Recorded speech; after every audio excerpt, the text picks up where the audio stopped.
This is our instep bike trailer that we used during quarantine. And this is a busted rim that I had to fix. Stick around and I'll show you how to fix a wheel on an instep Take 2 bike trailer. Hey guys, welcome to Daddicated. My name's Andy. I like to fix stuff, build stuff, and remodel stuff on this channel. So if you enjoy this type of content, hit that subscribe button and let's begin. First, before you get started, you will need a pair of these snap ring pliers. You can get one of these fairly cheap on Amazon. I'll have the links in the description below, and all the other parts I'll be using, such as the wheel that I got from Amazon as well. These pliers come with different attachments, so I ended up using this 90-degree attachment. Simply remove the bolt, remove the tip, and replace it with this one, and you're set.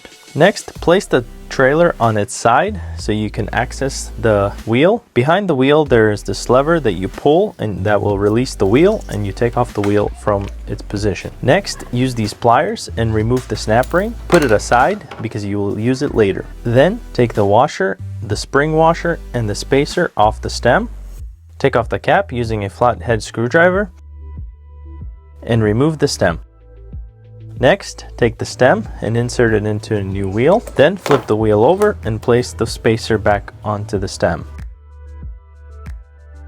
In my case, the new wheel was a bit thicker, making the spacer cover the groove, so I had to reduce my spacer. If you have a similar issue, then do the following. Take the spacer and place it side by side with the stem and make a mark. Make sure you allow room for the washer and the spring washer when you're making that mark. Then take a hacksaw and cut the mark piece off.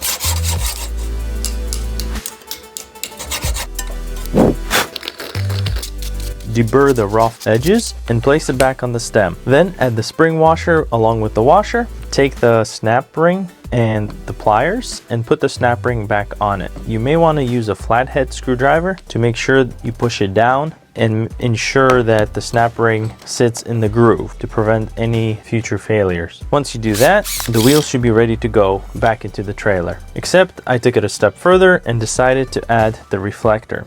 I took the reflector off the old wheel, found this small bracket, and attached it to the new wheel along with the reflector. And lastly, to make sure the wheel matches the other one, I took off this plastic cover, broke off the tabs, and decided to glue it to the wheel. To install the wheel back onto the trailer, simply place the stem back into the hole and pull the lever for it to drop in and lock it in place. Then give it a twirl, make sure it works properly, and that's it. Thanks for watching, and don't forget to subscribe.